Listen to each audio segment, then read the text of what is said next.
back, Dr. B here. Welcome to Dr. B Uncensored, where we interview candid thought leaders, entrepreneurs, and founders to tell their story to inspire others to do the same. Hopefully, you enjoyed this episode. Hi, everybody. Welcome to another edition of my show. I'm here with the great Robert Bush. Robert, how are you today, man? I am awesome, doctor. Thank you for having me. Thank you. It's an honor to have you on my show, and I'm glad that we finally put it on the calendar. So let's start from the top, man. Tell us about yourself.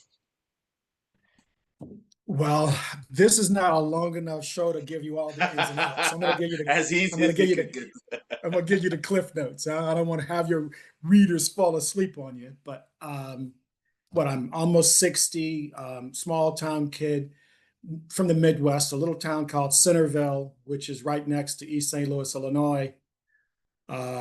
Oldest of three. I'm short. I'm nearsighted. That's the glasses. Average height, average weight.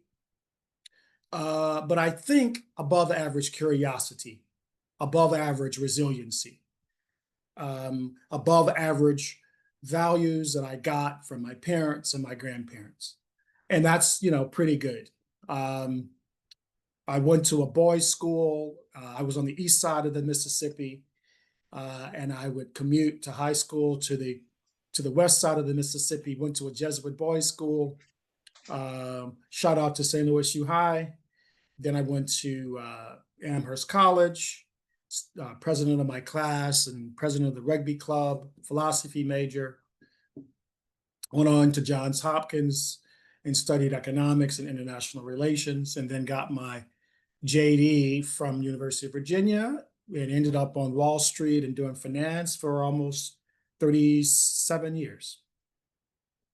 Nice. Well, and the the the education, did it help you in what you're doing today? Like what you did for that long time, did it help you? So for some folks, Yeah, I'll tell you why I asked that yeah, question. For some folks, they go to sure. school and, they don't do anything with it, right? For some folks, it's directly related. Tell me about your experience. Yeah, well, I think the operative word is really to sort of unpack education. There is the formal education, so I gave you my schooling, but then there's the real education, that sort of school of hard knocks and things that are happening when you are in the real world. And it's not about trying to get an A on a test, it's about whether or not you got a risk adjusted return, right?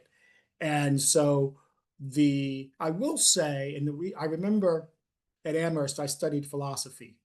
And most of my friends were going to management consultancy firms and investment banks and whatnot. And I always wanted to, be in this in as a diplomat or something like that. But a little bit of student debt, and I'm like, well, what are all these interviews you guys are going to? So I said, you know what? Let me just sort of follow the pack a little bit and take some investment banking consultancy interviews. And I remember them asking me, "You're a philosophy major. What do you want us to do on Wall Street with a philosophy major?" Because I hadn't studied finance yet. I hadn't studied economics yet. I'm reading, I talk about a geek. I'm reading in Latin and Greek the classics, now talking about going to Wall Street. And they said, kid, you seem like a good guy, but we don't have a place for philosophers here, right?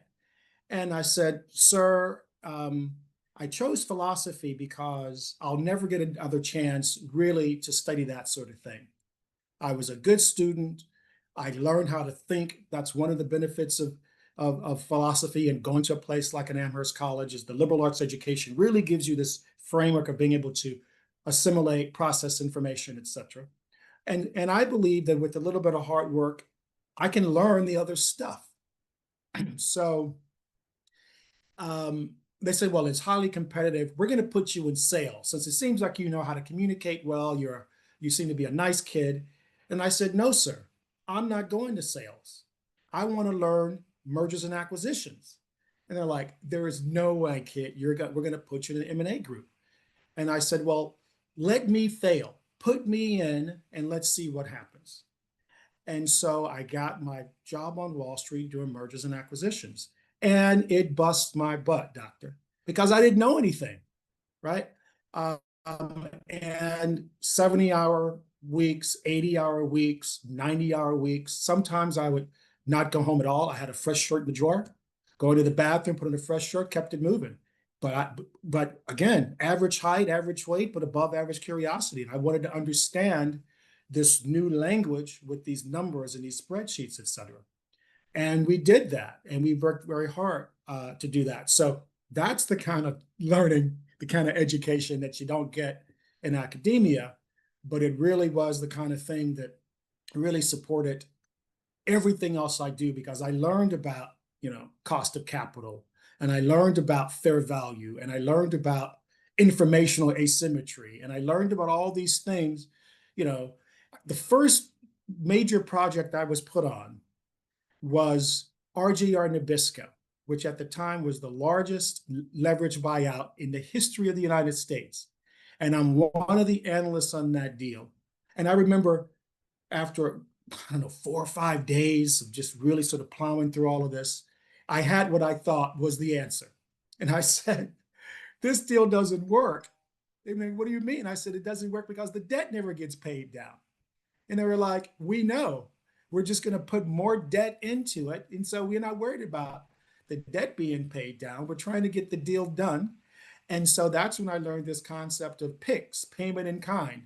You pay old debt with new debt. And I'm like, right? So I learned what this game of making money is about, and what this game of understanding interest rates and understanding different models and the strengths of different models, et cetera. So that was real education, that sort of finance architecture and that financial engineering. So yes, you're right. There's the education that comes from the formal schooling, and then there's the education of what at the time these masters of the universe were teaching me about how money is actually made on Wall Street. And by the way, in my opinion, it's gotten worse, right? That financial engineering and that coupling from the real world and what really, how value truly is created versus how the valuation starts to create this disconnect between real value, real assets, and then what people are willing to pay for things. Oh, definite disconnect there for sure. Similar to you, like I got my on the undergrad, grad, and doctorate, right? But that's just the academia piece. Like the school of hard knocks, the entrepreneurship, like COVID, and we'll get into that. That's where the real rubber meets the road, right? So I get it. I totally get it. We'll get into that later. But tell me, I was looking at your profile. You shape ventures in VC, private PE, Islamic finance, and engaging over 30 billion in transaction and managing nearly 10 billion in assets. How'd you shape those ventures? Was it through what you're doing, like your Well, yeah, job, or shaping was it what you probably do is now? the. I'm sorry, say it again. Excuse me. Was it through your, what your job or what you do currently, or was that like totality? Well, it's been a bit of a journey. So I learned sort of M&A and leverage buyouts very early in my career, learning about cost of capital, learning about capital structures, how to optimize capital structures and whatnot.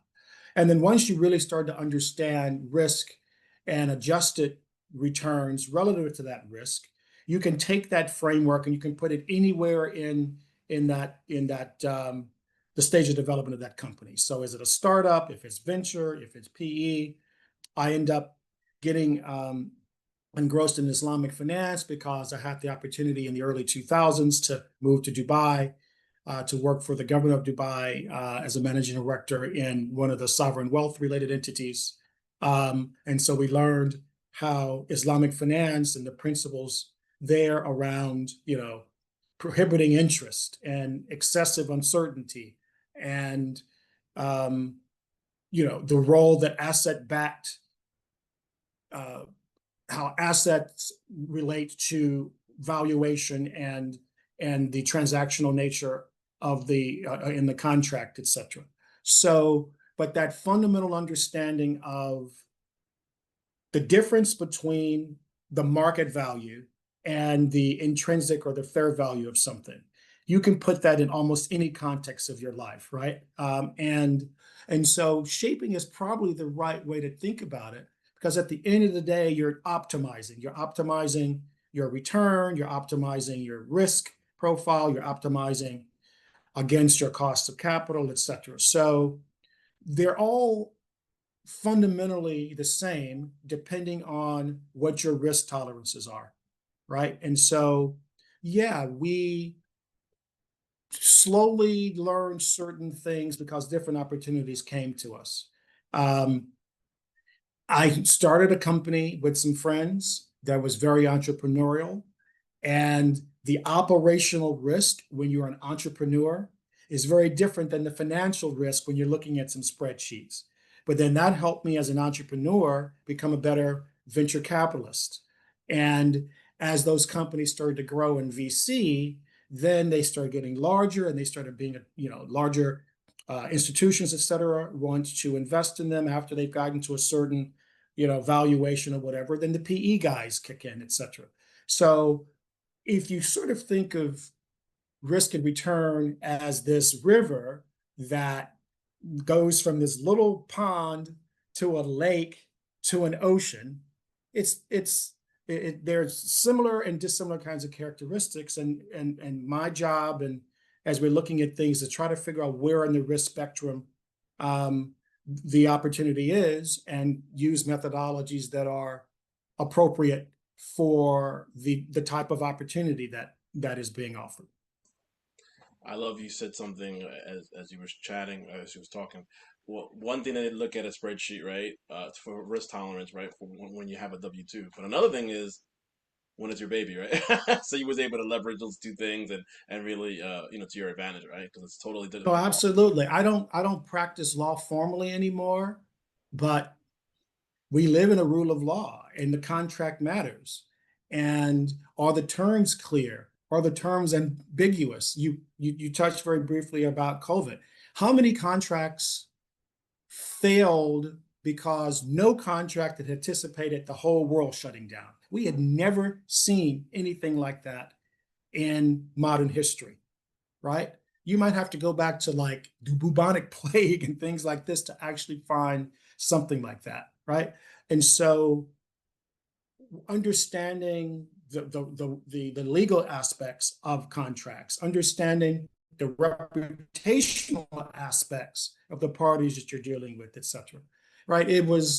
Yeah, there was a lot of learning and a lot of pain that happened during that COVID period. But at the end of the day, one of the things that I learned very early on in my career is that there's always going to be something. There's no model that is going to be able to predict with certainty what that something is going to be, but just assume that there is going to be some hiccup, some unexplained, unpredictable event. Is it a black swan or truly a black swan? Is it just something that your model didn't assume? All of those kinds of things sort of go into this business. And we chose to start a coffee company. And initially, I just wanted to be an investor.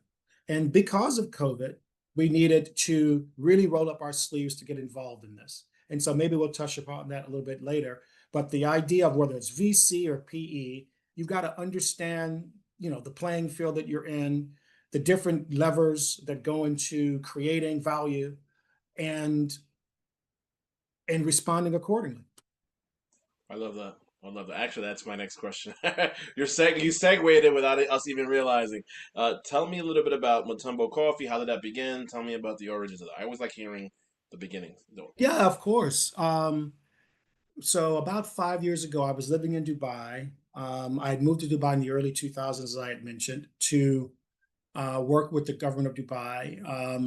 I remember being in New York, and I get a call from an executive recruitment firm that said, "Listen, are you interested in going to the Middle East?" And I said, "Well, yeah, I guess it depends, but I'm in money making Manhattan. This is where the action is. Why, Dubai didn't have the reputation in the early 2000s that it does now, right?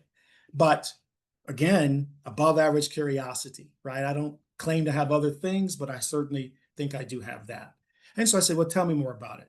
To make a long story short, um, what they said Dubai wanted to do, I said, "Gosh, if these guys do a fraction of that, this is going to be a really interesting opportunity. And if it doesn't work, As long as they don't put me in jail or something crazy, right? I will just get back on a plane and come back to the US. So I was single. I was curious, and it ended up being a really wonderful experience. So, how did that lead to Mutombo Coffee? I didn't know it at the time that these seeds were being planted and the things I was learning, living in the emerging market, that was making a hyper growth transition to being a tourist hub, um, was going to be very valuable to some of the things I started to do later. And so one of the strategic advantages of Dubai is that historically it had been a place that traded a lot of diamonds and it traded a lot of gold and traded pearls back, 100 plus years before that. And so an environment of traders and merchants. And one of the levers for the government was to figure out how to formalize all of that. So I got involved in helping to create the coffee exchange, the diamond exchange, the tea exchanges. So I learned a lot about commodities. Now, the interesting thing about Dubai, it doesn't grow any of this stuff. It is, in fact, in a desert.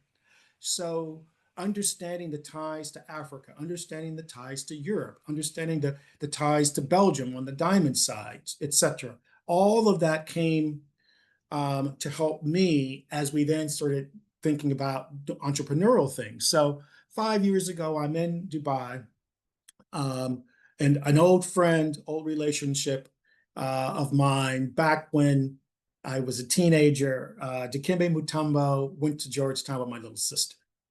And she said to me, Dikembe's coming into town. You guys should meet. I think that there would be some nice overlap between what you do and what he's doing. But who knows, right? Let's have dinner with him. And we had a fabulous dinner, really fabulous man. And as you know, he passed about a year ago into September. May he rest in peace. And we started talking about the kinds of things he wanted to do in Africa, the kinds of things that he had done. He built a hospital that he named after his mother as a result of the lack of health care and his belief that she suffered and eventually passed as a result of not getting adequate health care in time. Um, his ambition to build a school that he was going to name after his dad, all the work that he had done with NGOs and the money he had given and his credibility. He had a career that was much greater, in my humble opinion, after his NBA Hall of Fame career. And I just found all of that to be wonderful.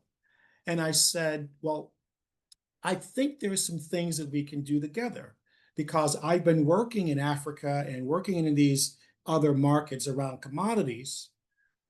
What do you want to, let's figure out something to do in Africa. And so coffee became the thing that we quickly triangulated on because his native country of the Congo used to grow a lot of coffee, and it still was growing coffee, but it had broken trade routes because of civil war and all other kinds of shenanigans that happened both in the country and in the continent over a couple hundred years.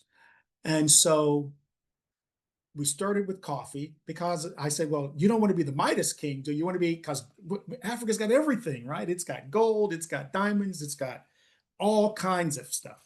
And so we chose coffee because the Congo had it. We set up the business relatively quickly. And then the work is to how are we going to get a high quality, reliable product from these villages, which is where it is, to the rest of the world. That's tough enough.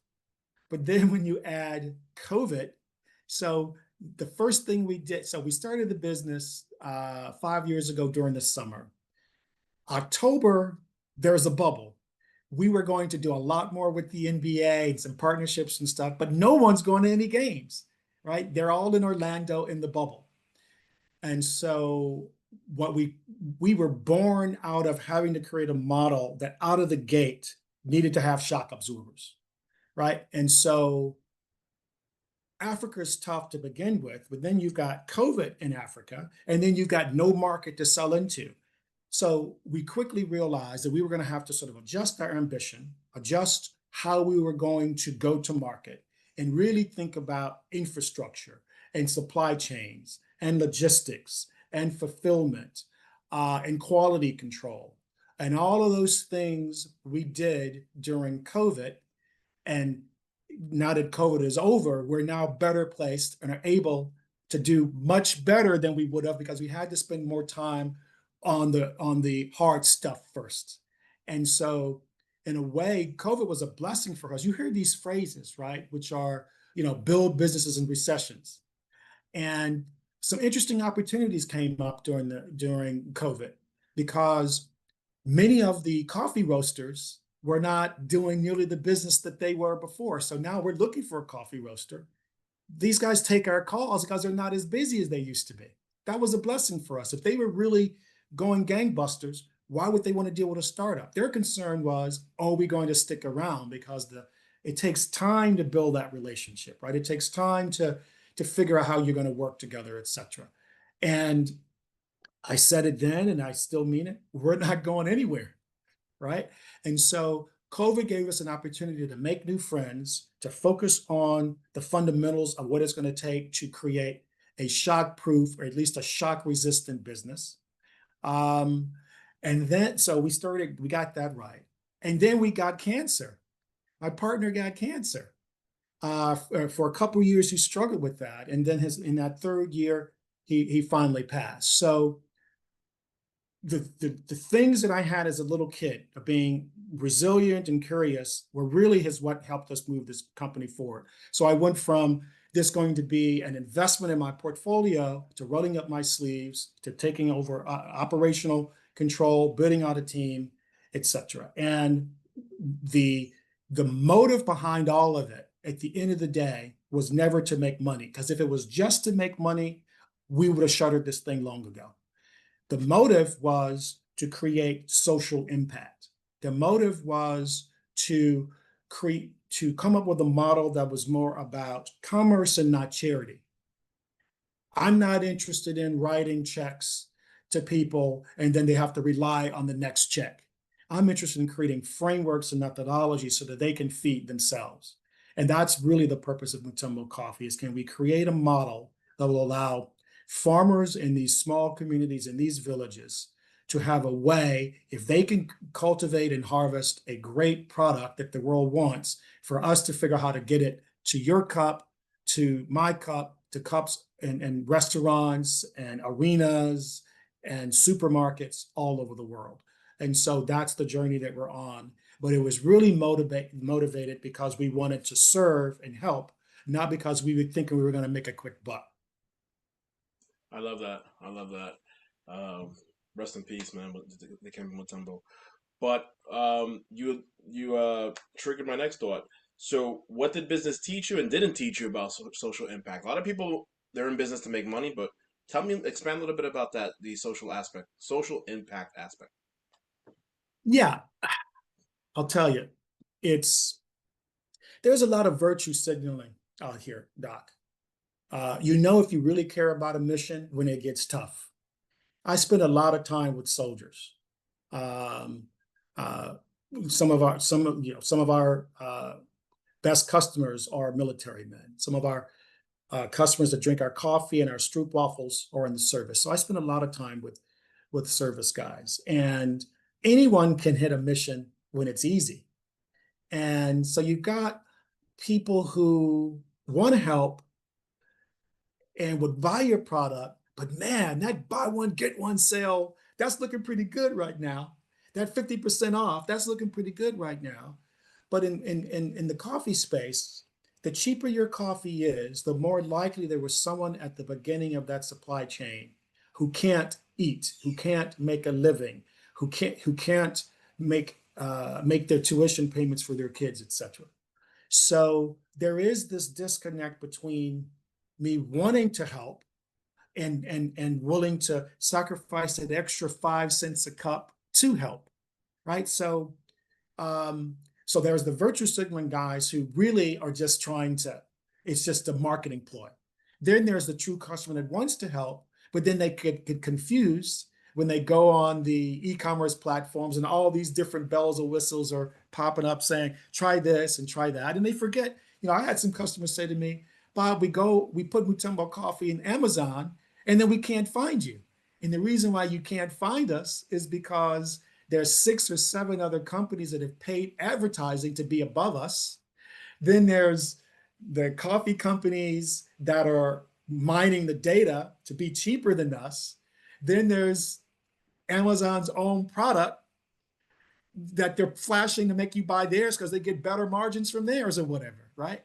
So same thing with the supermarkets. You go into these bazaars and you go into these places. So the challenge for us is how do we get our message out when there's so much competition, so much noise, so much incentive to go for the cheapest thing, to go for the the sale, and how do you get that education out? Which is why I'm pleased to be on programs like this, so that hopefully your viewers, your listeners, will be more intentional about recognizing the power of the purse, the power of where they spend, and what is the provenance of that product, and is it, is this really a deal or not, um, for the people that's involved in the process, or is it my problem at all, right?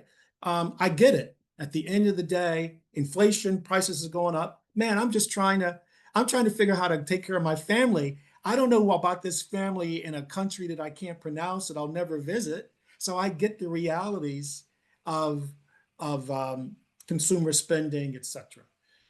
Which is why we started talking to corporations first, because the corporations, in a corporation, you have the procurement guy, and his goal is to try to get the products and services that the company needs at the best price, and it's usually the cheapest price, reliably. And then you've got the corporate mission, and they're saying our people are first, and um, we have all of these the mission and vision, etc. But there's often a disconnect. So the incentive for the procurement guy is to come in under budget. Meanwhile, the CEO, the marketing people, are saying what a great corporate citizen the company is. And so when we're going to corporations, we're trying to bring those two conversations together. Mr. CEO, are you aware that your head of procurement is asking for a price that is so cheap that it's causing pain in the supply chain? Is it worth the extra penny or two for you? Uh, and often we weren't aware of that. Let's continue the conversation. But we also often get, doesn't it's that's not our problem. We've got other things that we're focusing on. You try to figure out how to help the farmers, or help in these countries that you're targeting, et cetera. So it's a real conversation that needs to occur much more often, because I think at the end of the day, we as Americans, we are good people. We do want to help. And if we're a little bit more intentional and thoughtful about how we spend our money and where we spend our money and with whom we spend our money, we can still do good, get a bargain, and make the world a better place. I love that. Get a bargain, make it happen, but make the world a better place. I love that. You spoke about fumbling the bag, or not messing up the bag. Tell us how can these small businesses not fumble the bag when it comes to understanding what matters? Yeah, and I think you got the end of the question right, understanding what matters. Yeah. Um, I love some hip hop. I love some rap. I also like classical music. I also like jazz, right? I'm pretty eclectic in my tastes. And fumbling the bag, you hear, Yeah. lyrics and stuff. But I think people mistake what really fumbling the bag is. The bag is not the money bag. The bag is the reputational bag. Warren Buffett got it right. It takes 20 years to build a reputation, 5 minutes to spoil it. And so when you're out there chasing the bag, trying to get that deal done, trying to get that transaction done, and you forget that if you sacrifice your ethics, you sacrifice your values in order to close a transaction, one, and it's uncovered, I will never want to do business with you again. So now you've lost a relationship. You now have sacrificed midterm, long-term gain for a short-term gain. That is not a sustainable model, right? So truly, I want to say that fumbling a bag is about having frameworks, having systems, having methodologies and approaches that are fundamentally rooted in your ethics and your business practices. And if you can stay true to that, the money bag will come because people will like you, people will be able to trust your word, there'll be less friction. Thought experiment, right? If you've got two people that one is offering you $100 for something, great reputation, you want to do business with them. The other is offering $105 for something, horrible reputation. Which will you choose? You're certainly going to take the guy that is offering you a good value, but you know you can do more business with because you don't want to have to second guess the contract. You're not going to want to have to sacrifice whether or not the money's going to get there when he says all of that, right? So there's a real value and price you can put on reputation. You attract capital, you don't have to chase the bag. I love that. Yeah, I talk about networking and I raise capital based off networking, right? And yeah, I agree with you. It's although I'm newer to that space, right? I have 20 years of experience and thanks to that reputation, it's a lot easier for me than others to kind of raise capital, right? So I understand that completely. The bag is not about the money, it's definitely about the reputation. I agree 100%. One of my last questions, man, is what did COVID teach you about building a startup? Uh, COVID just taught me a lot of things and it's still teaching me things. And it kind of goes back to what we said earlier. There's always going to be something. You can put a dash, call it COVID, call it tariffs, right? Call it new administration, call it what you will. There's always that line to be filled with something that is popping off, might pop off, just popped off, right? And so COVID is just and be a metaphor for not for having to live in a world with uncertainty, right? Um, and COVID should, or any other fill in the blank, will test your ethics, it will test your resolve, but most importantly, because we did get through it. The ones that are got through it, right? And so don't be hard on yourself. There's a lot of blame to go around. There is a lot of pain to go around. If you can stay cool, if you can stay focused, if you can recognize, COVID be damned. It's just another problem to solve. It's just another problem to solve. Fill in the blank. And if you have that attitude about things, you'll survive COVID and any other kind of thing that comes your way because you just recognize, well, we're built for this, or we need to get built for this. What do we need to do? Because there are going to be other kinds of things. Life, we're not in control of what life brings us, but we are in control of how we respond to it. And so I am wired to be optimistic. Entrepreneurs are wired to be optimistic, right? For the most part. And so, no, I don't like these challenges. I don't welcome these challenges. I just recognize that when they come, well, okay, here we go. We got the next thing we got to focus on. And we do. I love that. Yeah, that you can. Yeah, I agree with you. You could COVID could just be a metaphor. It could be like you said, it could be tariffs or the economy or inflation or whatever. And like yeah, and the strong ones are optimistic and the strong ones survive. So I like that. I like that. Final thoughts for entrepreneurs or investors, individuals, that you could give folks. I think it's there's so many things to go. It's as with health, keep moving. The quickest way to not age is to keep moving. The Yeah. quickest way to be successful is to keep moving. You have your days where you slow down. You have your days where you got to take your lumps. You got to have your recovery days, right? Yeah. But I'm in favor of even if I'm not going for a 10K run today, I'm going to go for a walk. I'm never going to stop moving. Train don't stop, brother. I love that. Keep moving. That's great advice. And I think that now that I think about it, serendipity wise, I'm the same way. Like if I'm not working out, I'm walking or something. So I love that. I love that. Where can people find more information about you and or the coffee or any yeah, you and or the coffee? Well, I don't know. My team said that they had sent you a message to send coffee to you guys. I really wanted this to be a coffee talk. Oh, it's okay. So I don't know if we got your address or not Yeah, yet. I got it. I sent it this morning, so sorry about that. Oh, okay.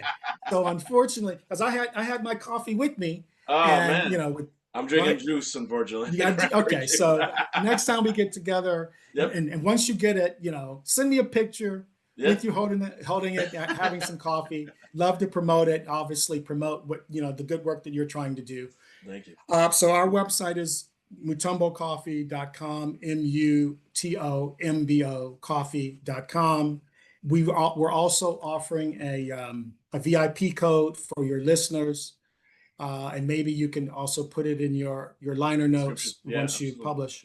Yep. Dr. B20, DOCTOR, capital B, number 20, Do Dr. it. B20, and the 20 is so that all your listeners get 20% off. And my team will also send you the code too, as Love it. well. Thank you. Um, so yeah, we are, it's about the conversations like this. Yeah, We like to say our coffee's good, but it's about the conversation between the sips. yeah. And we try to make progress one cup at a time. I love it, Robert. Thank you so much for being on my show. I had a fantastic time. We had a fantastic conversation, and I know you will provide, or this conversation will provide value to my listeners. Thank you so much for being on my show. I appreciate you, Doctor. Be well. Thanks, Robert Bush. Everybody, take care. Take care.